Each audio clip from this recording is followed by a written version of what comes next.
Future సిటీలో plot కొనండి. Future లో మీరు కోటీశ్వర్లుగా మారే అవకాశం కోసం వెంటనే మాకు కాల్ చేయండి. నమస్కారం. కార్తీక పురాణం 21వ అధ్యాయంలోకి వచ్చాం. అయితే పురంజయోపాఖ్యానాన్ని చదువుతున్నాం మనం. పురంజయోపాఖ్యానం మన ముందు రోజు నుంచే మొదలైంది కదా.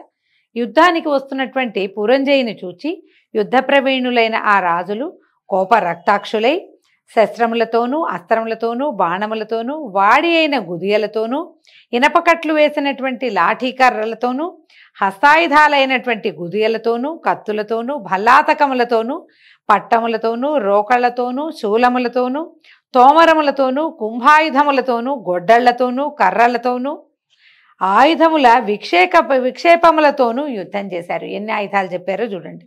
గుర్రపు రౌతులతో గుర్రపు రౌతులు, ఏనుగు మావటులతోటి ఏనుగు ఎక్కేవారు, రధికులతో రధికులు, కాల్బంటులతో కాల్బంటులు, శూరులతో శూరులు ఆయుధములతో యుద్ధం చేయుచు భటులు అన్యోన్యము క్రూరవాక్యాలని పలుకుతూ ఉన్నారు. ఓ అగస్త్య మునీంద్ర, ఇంతలో కాంభోజ మహారాజు వస్త్రాదులను పదిలంగా కట్టుకొని కవచాన్ని ధరించి పరాక్రమించి మంచి రథమెక్కి ధనుస్సుని బాణాలని ధరించి కోలాహల ధ్వనిని చేయుచు వడిగా పురంజయుని వద్దకు వచ్చి 300 బాణాలు వేశాడట. ఆ బాణాలన్నీ పోయి పురంజయుడి యొక్క ఛత్రాన్ని, ధ్వజాన్ని, రథాన్ని నరికేసిన ముక్కలు చెక్కలు చేసేసినాయట. తర్వాత కాంభోజుడు తిరిగి కొన్ని బాణాలతో పురంజయుని కొట్టి 5 బాణాలతో పురంజయుని రథము యొక్క తురగాల్ని, గుర్రాలను కూడా చంపేశాడట. తర్వాత పురంజయుడు కోపించి ఇంద్రుని వలె విక్రమించి భుజాస్ఫాలనం చేసంటే భుజాలు బిగించాడనమాట. నారి బిగించి బ్రహ్మమంత్రాలతోటి 10 బాణాలని ప్రయోగించి కాంభోజుని హృదయమునందు కొట్టెను.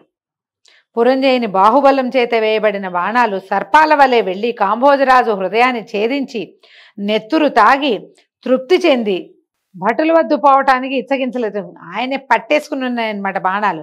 సరిగా రొమ్ములో గుచ్చుకున్నటువంటి బాణాలను కాంభోజుడు హస్తములతో లాగి ఆ బాణాలనే ధనుసు ఎందు కూర్చి పురంజయుడితోటి ఇట్లా అన్నట్ట.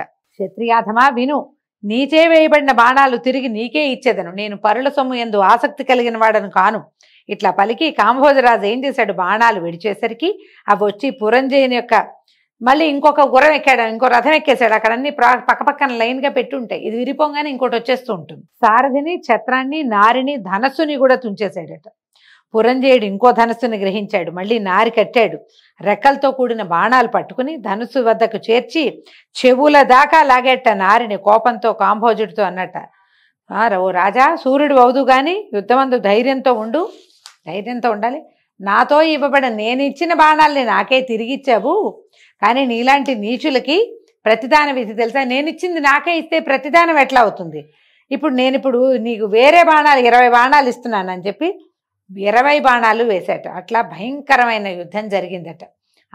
సైనికులు అన్యోన్య శరాఘాతాలతోటి భుజాలు తెగి, బాహువులు ఊడి, పాదములు ముండెములై, మెడలు విరిగి భూమి యందు పడున్నారు. అన్యోన్య శరాఘాతాల చేత ఏనుగులు తొండములు తెగినవి, గుర్రముల తోకలు తెగినవి, కాల్బంటులు నిహతులేరి, రథములు చక్రములతో సహా చూర్ణాలైపోయినాయట. కొందరు తొడలు తెగి నేలబడ్డారు, కొందరు కంఠాలు తెగి కూలిపోయారు. బాణాల చేత శరీరమంతా గాయాలు పడిన ఒక భటుడు అంత గాయాలైనా సరే ధనస్సు ధరించి నారి బిగించి అన్యభటునితో మళ్ళు నా ముందర ఉండు, నీ వీపు నాకు చూపించద్దు, నువ్వు సూర్యుడు కాదా, నువ్వు అంటే దెబ్బలు తగిలి పడిపోయాడని అవతల వాడు తిరిగి వెళ్ళిపోయాడు.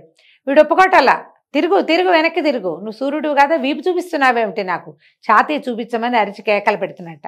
ఇలాంటి నిష్ఠురపు మాటలు విని అవతల భట్టుడు ధనుర్బాణాలు ధరించి టంకార ధ్వని చేస్తూ సింహగర్జనలు కూడా చేస్తూ బహునేర్పుగా బాణాలని ప్రతిభట్టుడి మీదకి ప్రయోగించాడు. ఆకాశంలో నుంచి చూస్తున్నటువంటి దేవతలు బాణాలు తూణీరం నుంచి తీయటము, ధనస్సు నుంచి అనుసంధానం చేయటము కూడా చూడలేకపోతున్నారట.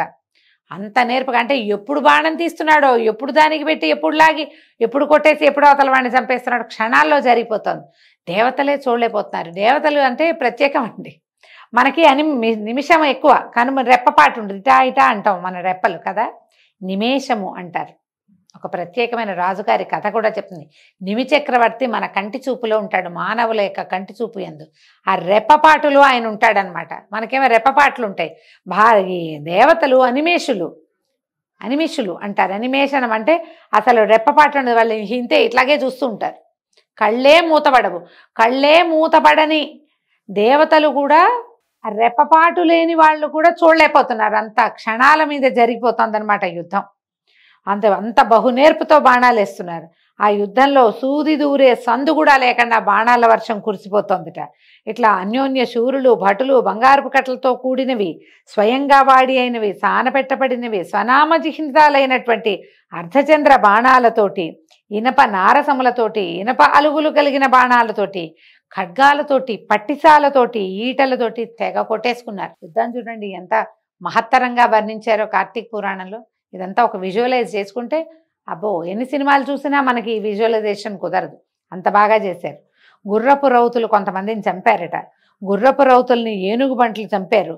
రధికులు కాల్బంట్లను చంపారు. కాల్బంట్లు రధికులను చంపారు. ఇట్లా తొడలు, భుజాలు, శిరస్సులు, అంగములు తెగి హతులైపోయారు. నెత్తురు ఒక ప్రవాహంగా పోతోందట. ఆకాశంలో మేఘాచ్ఛాదితులైనటువంటి అప్సర స్త్రీలు పైన చక్కగా నిలబడి ఉన్నారట. అప్సరసలు వీడు నావాడు వాడు నావాడు అని చెప్పుకుంటున్నారట అప్సరసలు. ఎందుకంటే ఈ యుద్ధంలో చనిపోయిన వాళ్ళకి వీరస్వర్గాన్ని అలంకరిస్తారు. వీరస్వర్గం అని ఒక ప్రత్యేకమైన స్వర్గం ఉంటుంది. బాగా కత్తి తిప్పి చనిపోతే వీడి కోసం అప్సరసలు పోటీ పడతారట. ఇంత అద్భుతమైన వాడు, ఇంత వీరరసంతో ఒప్పారి చివరికి మరణించాడు, వీడితోటి నేను వీడిని సేవిస్తానని అప్సరసలు కొట్టుకుంటున్నారట. వాళ్ళు కొట్టుకుంటూ ఉండగా ఈ చనిపోయినటువంటి ఈ వీరులు ఎంతమందో ఉన్నారు కదా, వేల కొద్దీ, వీళ్ళందరూ దివ్యాంబరధారులయ్యి విమానాలకి దేవతలు సేవిస్తుండగా స్వర్గానికి వెళ్ళి స్త్రీ సంభోగాది సుఖాలని పొందుతున్నారు. ఇది అప్సరసలంతా వాళ్ళని సేవిస్తున్నారట. యుద్ధంలో హతులైనటువంటి వాళ్ళు సూర్యమండలాన్ని భేదించుకుని దేవస్త్రీలతో కూడుకుని గంధర్వ అప్సరసల చేత కొనియాడబడుచు స్వర్గానికి పోతారు. సూర్యమండలంలోంచి వెళ్తారట యుద్ధంలో చనిపోయిన వాళ్ళు. వీరస్వర్గాన్ని అలంకరించడం అంటారు. అదొక ప్రత్యేక స్వర్గం ఉంటుందట. కాంభోజుడు మొదలైనటువంటి రణకోవిధులైన సూర్యులతోనూ ఇతర రాజులతోనూ సుభటులతోనూ చాలా భయంకరమైన యుద్ధం జరిగింది. ఈ యుద్ధంలో సాయంకాలం అయ్యేసరికి పురంజయుడి జనం అంతా కూలిపోయారు. పురంజయుడు కూడా ముఖాచెక్క అయిపోయినటువంటి రథంతో ధనుర్బాణాలు డజన్ల కొద్దీ పెట్టుకున్నాడు. ధనస్సులు అక్షయ తూణీరాలని అన్నీ ముక్కలు చేసేయబడ్డాయి. ఒంటి నిండా కత్తిగాట్లు, మొహం అంతా నెత్తురుడుతోంది, వీపులోంచి నెత్తురు కారిపోతోంది. ఇటు నుంచి పడిన బాణం వెనక దాకా గుచ్చుకుని వీపులోంచి కూడా నెత్తురు కారుతోందట. దెబ్బలు తగిలి పరాజితుడయ్యి సపరివారంగా సాయంకాలం తన పట్టణానికి వెళ్ళిపోయాడు. రాజు పడిపోతే కానీ యుద్ధం పూర్తయినట్టు కాదు. దెబ్బలు తగిలినా ఎవరిళ్ళకి వాళ్ళు వెళ్ళిపోతారు. ఈ ఎవరైతే శత్రువులు యుద్ధం చేయడానికి వచ్చారో వాళ్ళు ఏదో స్కందావారం లాంటిది ఏర్పరచుకుని ఉంచుకున్నారు గుడారాలు. చీకటి పడేసరికి వాళ్ళంతా వాళ్ళ గుడారాల్లోకి పోయారు. పురంజయుడు ఈ తెగిపడిపోయి ఉన్న నానా రకాల శవాల మధ్య నుంచి మిగిలిన వాళ్ళతోటి నగరానికి వెళ్ళిపోయాడు. అయితే ఎంత బాధగా ఉందంటే ఎలా అయింది, రాజు యుద్ధభూమిని వదిలి కొంత దూరంలో డేరాలు వేయించి వాళ్ళతో పాటు ఉన్నారు రాజులు. యుద్ధభూమి భూతప్రేత పిశాచ భేతాళాలతోటి నక్కలతోనూ కంక గృద్రాదుల చేతుడు ప్రకాశిస్తోందట. అంటే రాత్రి అయ్యేసరికల్లా భూతగణాలు చేరిపోయినాయి అన్నమాట. అక్కడ కాంభోజరాజుకి 13 అక్షౌహిణుల సైన్యం ఉందట. అందులో 3 అక్షౌహిణుల సైన్యం హతమైపోయింది.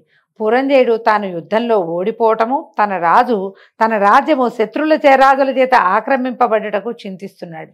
ఇంకేముంది, ఇక రేపు తెల్లవారితే జనం లేరు, ఎక్కువ మంది. ఇన్ని దెబ్బలు తగిలి ఇంత అలసిపోయి ఉన్నవాళ్ళు రేపేం చేస్తాం మనం?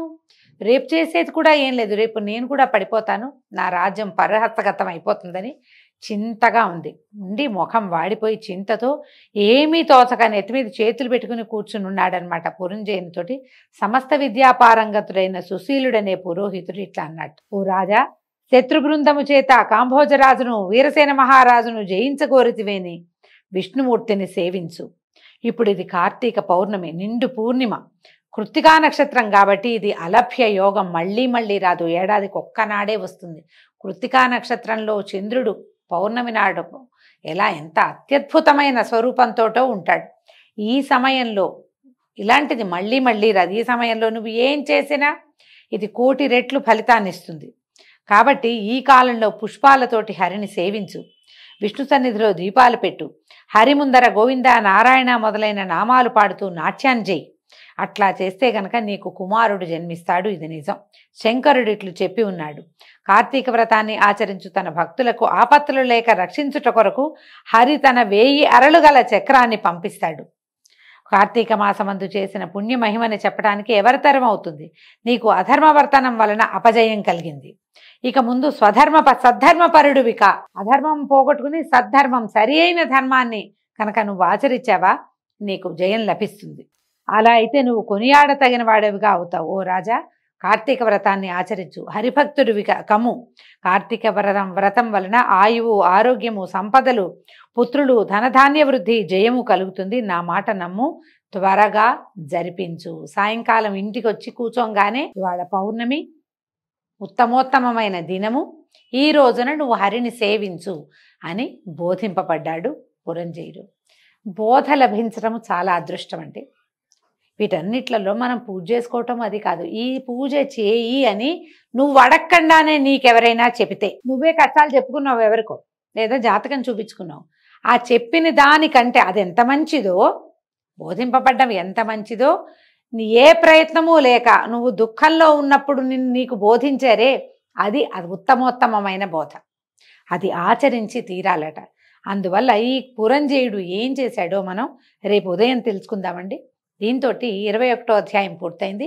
రేపు ఉదయం పురంజయోపాఖ్యానం తర్వాయి భాగంలో ఏం జరిగిందో, ఆయన ఎట్లా హరిని సేవించాడో విశేషంగా తెలుసుకుందాం. నమస్కారం.